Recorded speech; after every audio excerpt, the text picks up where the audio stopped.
Guys welcome to YouTube channel. और आपका अपना यूट्यूब चैनल ग्लैश टेक्निकल हमें बहुत बहुत स्वागत है। और जैसा कि प्रीवियस वीडियो के माध्यम से आप सभी के सामने बात किए थे कि हम लोग हमारी जो टीम है ग्लैश टेक्निकल हब की जितने भी टीचर की टीम है और हम सभी ने मिलकर एक प्लानिंग किया कि जो स्टूडेंट है 6th सेमेस्टर में है और बाय द वे वो क्लास नहीं कर पाते हैं ऑफलाइन के माध्यम से या फिर हमारे कोचिंग का जो एप्लीकेशन उसके माध्यम से क्लास नहीं कर पाते हैं, तो उन लोग के लिए हम लोग यहाँ पे मिशन 6 सेमेस्टर प्रत्येक हम लोग यहाँ पे मिशन चलाए हैं। तो उसी मिशन में आज हम लोग यहाँ पे मैकेनिकल ब्रांच के लिए 6 सेमेस्टर मैकेनिकल ब्रांच के लिए आज आपका जो मेन पेपर है, मेन सब्जेक्ट है मशीन डिजाइन। तो उसके बारे में आपको श्रीकांत सर आज आपको इंट्रोडक्शन देंगे कि मैकेनिकल ब्रांच में जो मशीन डिजाइन जो पेपर होता है उसका फर्स्ट चैप्टर में क्या क्या इंपॉर्टेंट है उसके बारे में ओवरव्यू देंगे। तो चलिए मिलते हैं भाई श्रीकांत सर से। Hello students, I am Shrikant Kumar Singh from mechanical department और मैं आप लोग को आज 6 सेमेस्टर से रिलेटेड बात करने वाला हूँ। ठीक है, अभी सबसे दिक्कत वाली ये बात है कि अभी तक आप लोगों ने कोई भी एग्ज़ाम नहीं दिया है। ठीक है, तो कोई आइडिया नहीं है आपको एग्ज़ाम से रिलेटेड। ठीक है, कैसे एग्ज़ाम को फेस करना है, क्या क्या क्वेश्चन आता है, किस तरीके से आपको अटैम्प्ट करना है। ठीक है, अगर आपको एक्सपीरियंस होता तो वो काफ़ी आसान होता फिर 6 सेमेस्टर आपके लिए। ठीक है, तो मैं कुछ आइडिया दूंगा आपको 6 सेमेस्टर से रिलेटेड ताकि आपको एग्ज़ाम देने में आसानी हो, दिक्कत ना हो, आप आसानी से पास कर जाए अच्छे नंबर से। 6 सेमेस्टर मैकेनिकल का अगर बात करें तो 6 सेमेस्टर का मैकेनिकल में 6 सेमेस्टर मैकेनिकल का अगर बात करें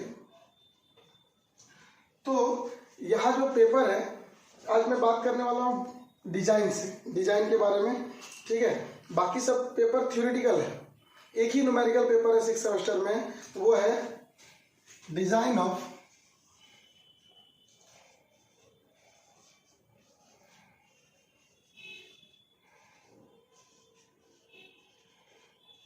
मशीन एलिमेंट। इस पेपर में बैक लगने का डर रहता है अगर आप ठीक से पढ़ाई नहीं करोगे, सही डायरेक्शन में नहीं पढ़ाई करोगे, आपके पास समय कम है, एग्जाम का कोई एक्सपीरियंस नहीं है आपको, तो अगर आपका सही डायरेक्शन में अगर पढ़ाई नहीं होगा तो आपको थोड़ा सा भुगतना पड़ सकता है। ठीक है, तो यहाँ पे मैं आपको थोड़ा सा हेल्प करूँगा कि ये इस मशीन डिजाइन को कैसे आप पढ़ो, कौन सा टॉपिक इसमें इम्पोर्टेंट है, कहाँ पे आप फोकस करोगे कि आपको आसानी से आप अच्छा मार्क्स यहाँ पे इस सब्जेक्ट में ला सकते हो। ठीक है, वो टॉपिक मैं बताता हूँ, कौन सा चैप्टर आपको फोकस करने वाला है, कौन सा टॉपिक है। वैसे तो सिलेबस बहुत बड़ा है, बहुत सारे एलिमेंट्स का डिज़ाइन आपको सीखना है, बट उसमें कौन सा डिज़ाइन है जो आपके लिए बहुत इम्पोर्टेंट है, जहाँ पे आप फोकस करोगे तो कम समय में आप अच्छा मार्क्स ला सकते हो। ठीक है, इस पे मैं आपको हेल्प करूँगा। ठीक, इसमें पहला जो चैप्टर है जो एग्जाम पॉइंट ऑफ व्यू से बहुत इंपॉर्टेंट है, ठीक है, वो चैप्टर 1 यूनिट 1 जो है इस सब्जेक्ट का। ठीक है, ये बहुत ज़्यादा इंपॉर्टेंट है। ठीक है, ये है introduction to design, introduction to design. ठीक है, इसमें टोटल जो यूनिट्स हैं इस सब्जेक्ट में 7 यूनिट्स है, सिलेबस को देखिएगा आप तो। ठीक है, बट इसमें से जो फोकस करने वाला चीज़ है, आप पहला चैप्टर थ्योरेटिकल है, पूरा थ्योरी आता है इससे। ठीक है, बट इससे करीब 20 नंबर का थ्योरी आता है, कम से कम 20 मार्क्स का थ्योरी आता है इससे। आप लास्ट ईयर का क्वेश्चन का अगर बात करें तो लास्ट ईयर जो पूछा गया था इससे क्वेश्चन, वो क्वेश्चन था स्ट्रेस कंसंट्रेशन। आपसे पूछा गया था कि स्ट्रेस कंसंट्रेशन क्या होता है। ठीक है, उसका कारण क्या है स्ट्रेस कंसंट्रेशन का, और उसका उपाय क्या है, रेमेडीज क्या है, कैसे हम रिड्यूस कर सकते हैं स्ट्रेस कंसंट्रेशन को। तो ये क्वेश्चन पूछा गया था आपको 8 नंबर में, 8 मार्क्स में इस चैप्टर से पूछा गया था। एक टॉपिक था स्ट्रेस कंसंट्रेशन। ठीक है, और दूसरा एक 8 मार्क्स का क्वेश्चन पूछा गया था इससे, जो पूछा गया था इसमें डिजाइन प्रोसीजर क्या है, डिजाइन प्रोसीजर क्या है। हम लोग जब डिजाइन करते हैं तो उसका प्रोसीजर क्या है, ये पूछा गया था 8 मार्क्स में। 16 मार्क्स का क्वेश्चन पूछा गया था इस चैप्टर से। और इसके अलावा लीवर से 4 नंबर का पूछा गया था, लीवर इस चैप्टर में है, ठीक है। तो ये टोटल जो था, टोटल आपको 16 और 2-4 नंबर और मिला के करीब करीब 20 नंबर का क्वेश्चन पूछा गया इससे, इस पहला चैप्टर से करीब करीब 20 नंबर का, लीवर सेकंड चैप्टर में, सॉरी, ठीक है। इससे 16 नंबर और 2-4 नंबर का थ्योरी और पूछा जाता है। कुल मिला के लगभग 20 नंबर के आसपास का क्वेश्चन पूछा जाता है इससे पहला यूनिट से। तो ये पहला यूनिट बहुत इंपॉर्टेंट है। दूसरा, अगर डिजाइन का बात करें, इसमें थ्योरेटिकल टॉपिक है, इसमें और भी बहुत सारे टॉपिक्स हैं जिसके बारे में बताऊंगा अभी, ठीक है, कि कौन सा टॉपिक इंपॉर्टेंट है यहाँ पे।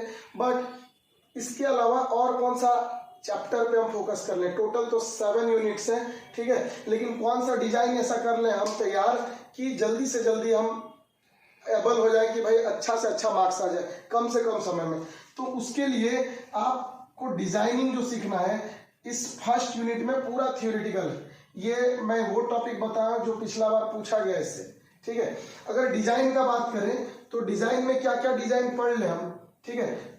डिजाइन ऑफ एलिमेंट्स, कौन से ऐसे मशीन एलिमेंट्स का डिजाइन हम पढ़ लें तो वो श्योर है कि आता है और आसान है, जल्दी आप उसको सीख लोगे। तो आपको सीखना पड़ेगा नकल जॉइंट, आपको सीखना पड़ेगा नकल जॉइंट, और साथ में आपको सीखना पड़ेगा quarter joint.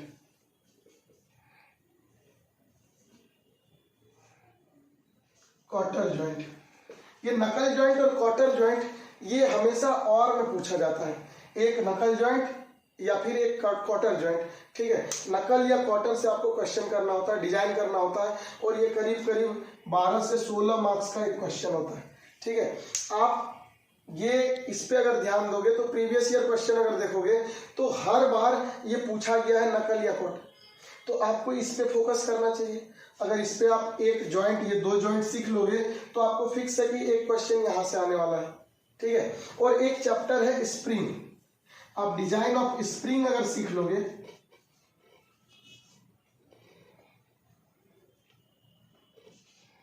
Helical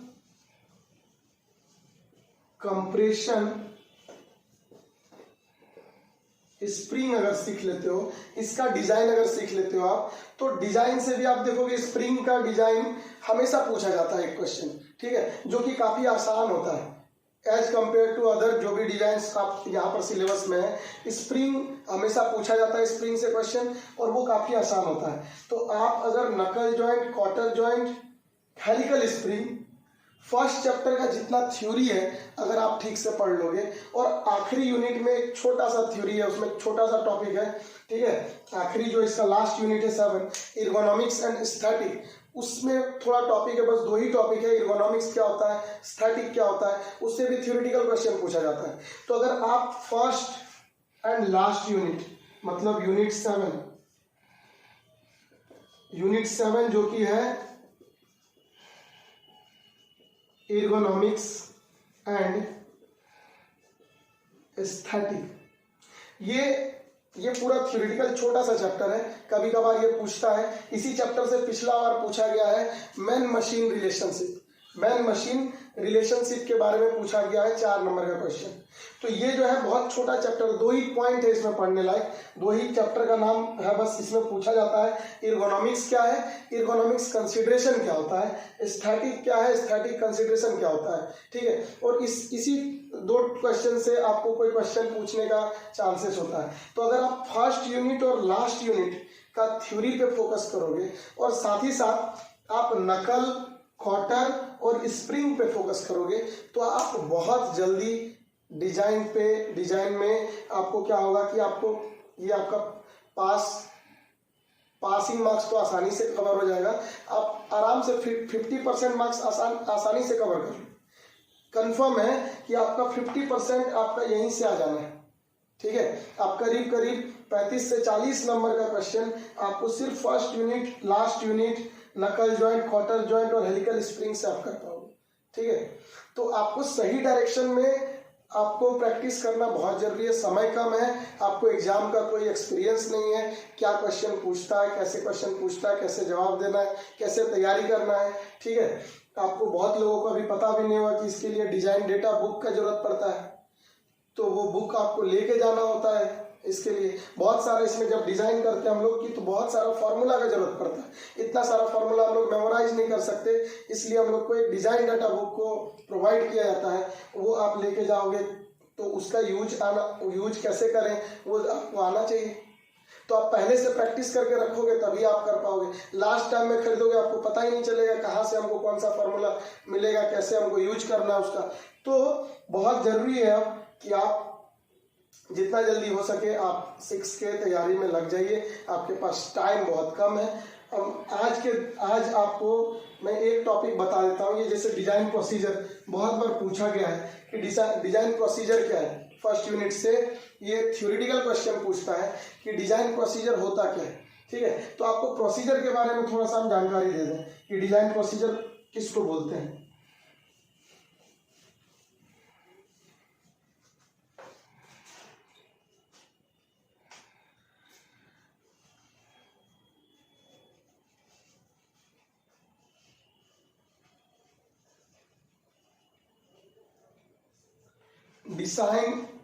design procedure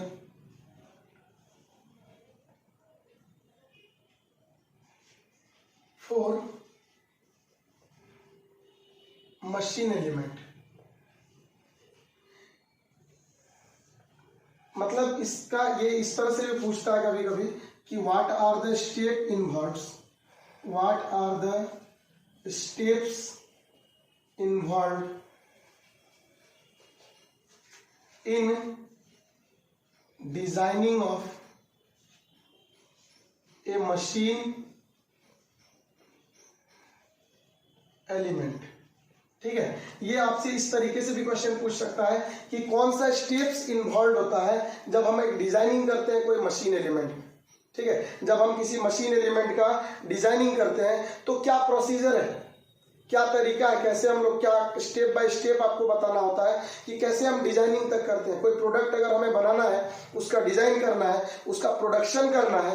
एक नया प्रोडक्ट अगर हम बना रहे हैं मार्केट में, या फिर कोई मार्केट में कोई प्रोडक्ट है और उसको मॉडिफाई कर रहे हैं हम, ठीक है, तो उसका प्रोसीजर क्या है, क्या स्टेप्स है जो हम एक नया कंसेप्ट से लेकर एक फाइनल प्रोडक्ट तक पहुंचते हैं, उसका रास्ता क्या है। ठीक है, हर चीज के लिए प्रोसीजर होता है। आपको एक ड्राइविंग लाइसेंस बनाना तो उसके लिए प्रोसीजर है कि आप फॉर्म फिलअप करोगे, आपका डेट आएगा, आप जाओगे, टेस्ट दोगे, बहुत सारा प्रोसीजर है स्टेप बाय स्टेप। आप नहीं बोल सकते जाके कि हमको तुरंत बना के तुरंत मिल जाएगा, तुरंत हम टेस्ट ड्राइव दे दें, ऐसा नहीं होता है। प्रोसीजर है उसका, स्टेप बाय स्टेप आपको चलना पड़ेगा। तो वैसे ही डिजाइनिंग जब करते हैं हम लोग, उसमें भी स्टेप है। किसी प्रोडक्ट तक पहुंचते हैं कैसे, एक फाइनल प्रोडक्ट तक। तो इस क्वेश्चन में यही पूछा जा रहा है आपको कि क्या प्रोसीजर है। हम एक मशीन एलिमेंट जब का डिजाइन करते हैं, किसी मशीन पार्ट्स का कोई मशीन बना रहे हैं, तो भाई उसका स्टेप क्या है, कैसे आप क्या क्या उसमें स्टेप्स हैं। तो स्टेप पे ध्यान देते हैं। हमारा पहला स्टेप जो है, सबसे पहला चीज होता है नीड। सबसे पहला चीज होता है नीड, या उसको बोलते हैं हम लोग एम। ठीक है, मतलब जरूरत होना चाहिए। ऐसा नहीं कि कुछ भी मन किया आप बना दिए। ठीक है, आप कोई प्रोडक्ट पहुंच रहे हो, सबसे पहले वो जरूरत है कि नहीं, आपको नीड क्या है। आपका कुछ ऐसा काम हो जो आपका वो कर रहा है, आसान कर रहा है, तभी तो उसको बनाओगे। कुछ यूजफुल हमारे लिए कुछ यूजफुल वर्क करे, तभी तो आप उसको बनाओगे। तो सबसे पहला चीज होता है जरूरत। अगर आप किसी चीज को जरूरत है, कुछ जरूरत है आपके पास, और आप ऐसा प्रोडक्ट बना रहे हो जो आपका नीड को, आपका जरूरत को फुलफिल कर दे, तभी तो बनाओगे आप कोई आपके लिए, तभी तो यूजफुल होगा वो प्रोडक्ट। तो सबसे पहला चीज होता है नीड, एम, कि भाई जरूरी क्या है, कहाँ चीज। अभी मैं इतना देर पढ़ा रहा हूँ, ठीक है, मुझे बैठने के लिए जरूरी है कुछ एक चेयर डिजाइन करना। मान लो कि आज से पहले चेयर कभी था ही नहीं, और मुझे पढ़ा रहा हूँ, अब मुझे इतना देर पढ़ा रहा हूँ, मुझे बैठने का जरूरत है, तो उसके लिए कुछ तो चाहिए जो रिलैक्स करेगा, मेरे कमर को, बैक को रिलैक्स दे। ठीक है, वैसा कुछ प्रोडक्ट चाहिए। तो पहले सोचा जाता है कि भाई हाँ, ऐसा कुछ जरूरत है, ऐसा कुछ चाहिए कि हम रिलैक्स हो सके।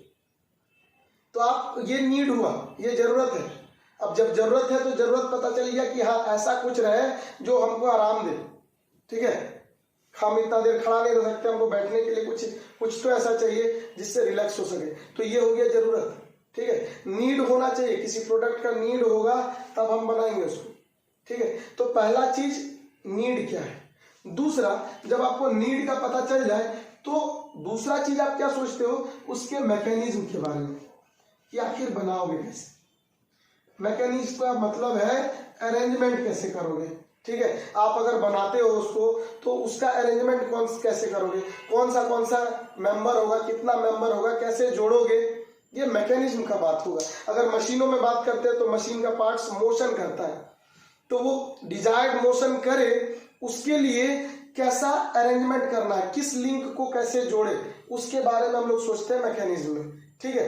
तो अरेंजमेंट के बारे में सोचते हैं हम लोग मैकेनिज्म में। और जब अरेंजमेंट हो जाता है हम लोग सोच लेते हैं क्या है, इस मेंबर को यहाँ जोड़ेंगे, इस मेंबर को यहाँ जोड़ेंगे। जब हम अरेंजमेंट कर लेते हैं तो उसके बाद सोचते हैं हम लोग कि फोर्सेस का एनालिसिस करते हैं, एनालिसिस ऑफ फोर्सेस, ठीक है। उसके बाद हम क्या करते हैं, एनालिसिस ऑफ फोर्सेस करते हैं। मतलब अगर आप मेंबर जोड़ लिए, कोई मशीन का पार्ट्स बना रहे हो, मशीन एलिमेंट का ही बात करेंगे, ठीक है। अगर कोई मशीन एलिमेंट का बात कर रहे हो तो अगर उस पर फोर्स लगने वाला है, उस एलिमेंट्स पे, पार्ट्स पे, तो हम बात करेंगे कि भाई उसमें कौन सा पार्ट पे, कौन सा एलिमेंट पे कितना फोर्स लगेगा, ये जानना बहुत जरूरी है। क्योंकि जिस पार्ट में फोर्स लगेगा कहीं ऐसा ना हो कि उस फोर्स की वजह से वो टूट जाए, उस स्ट्रेस को वो झेल ना सके। तो आप फोर्सेस का एनालिसिस करोगे। सबसे पहला चीज था नीड, जरूरत। दूसरा चीज, उस जरूरत को कैसे पूरा किया जाए, अरेंजमेंट कैसे करें हम, ठीक है। तीसरा चीज, हम जितना भी अरेंजमेंट किया है, जितने भी मेंबर्स को लिए हैं, ठीक है, वो मेंबर्स में कितना फोर्स लग रहा है वो एनालिसिस करना जरूरी है, ठीक है। वो एनालिसिस करना जरूरी है कि किस पार्ट में कितना फोर्स लगना है, ठीक, ये जरूरी होगा। और उसके बाद फिर हम बात करेंगे मटेरियल सिलेक्शन का।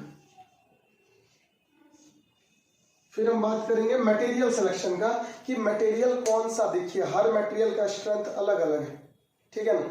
हर कोई आयरन है, कोई स्टील है, ठीक है, आपका वुड है, क्या सबका स्ट्रेंथ सेम है? नहीं, सबका स्ट्रेंथ क्या है, अलग अलग है। तो सबका स्ट्रेंथ अगर अलग अलग है तो मटेरियल सिलेक्शन तो हम लोग को फोर्स के बेसिस पे करना पड़ेगा। अच्छा, अगर किसी मटेरियल का स्ट्रेंथ ज्यादा है तो वो कम डायमीटर अगर रखे, उसका कम एरिया रखे, तब भी स्ट्रेस को झेल सकता है। किसी मटेरियल का स्ट्रेंथ अगर कम है तो उसके लिए हमको एरिया क्या करना पड़ेगा, ज्यादा रखना पड़ेगा, ठीक है।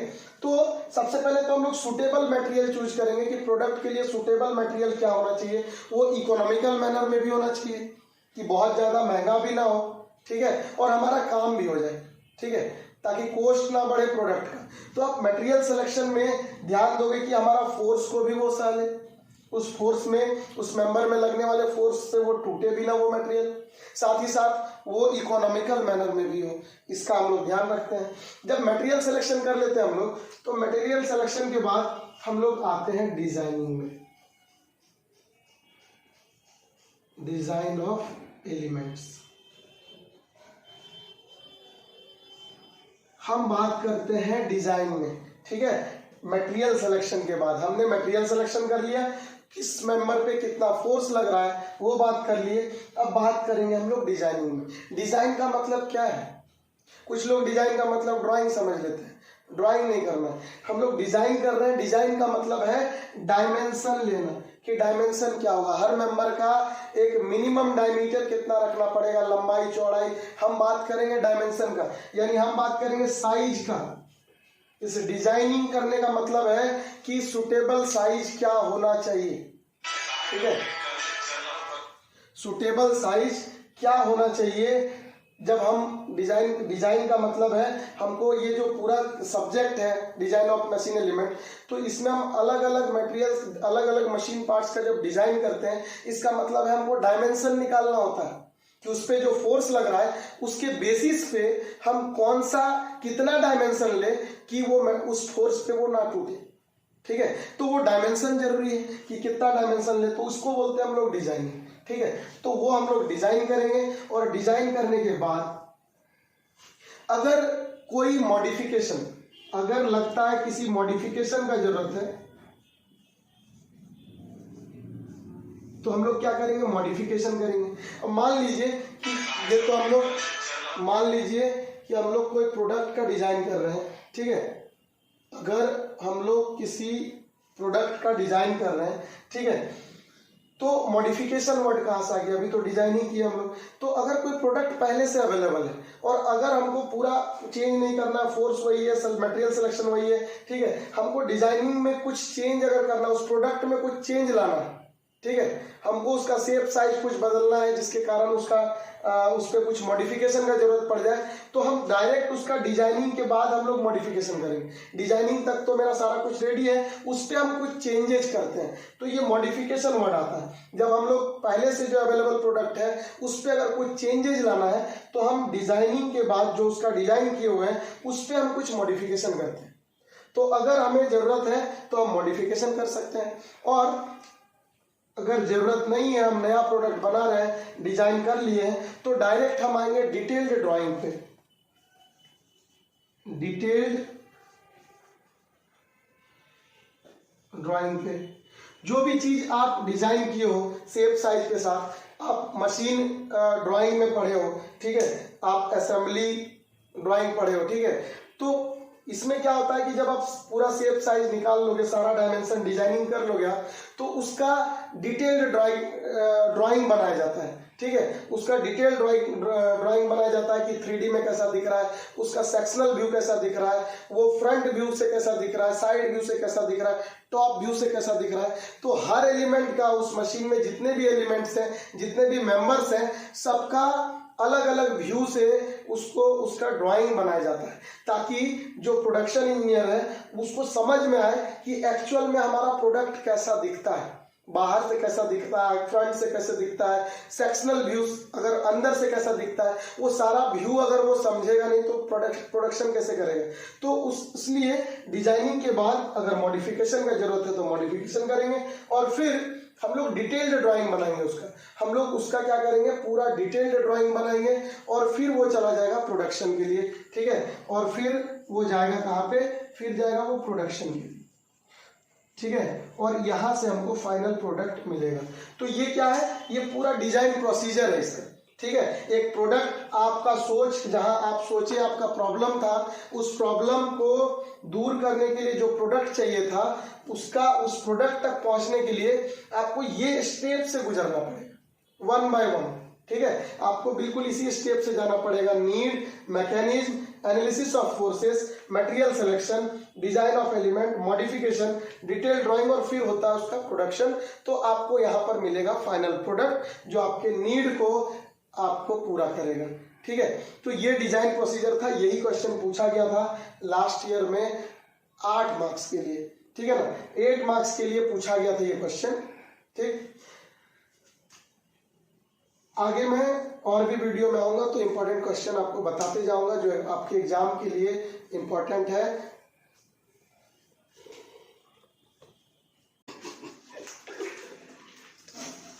फिल्म का शूटिंग होने में हम लोग लगता है इतना अच्छा होता है कि बहुत मेहनत उन लोग को लगता है, ऐसी थोड़ी हो जाता है ऐसे। क्या बोले, पानी के लिए क्या, पीने के लिए टॉपिक देख रहे हैं क्या?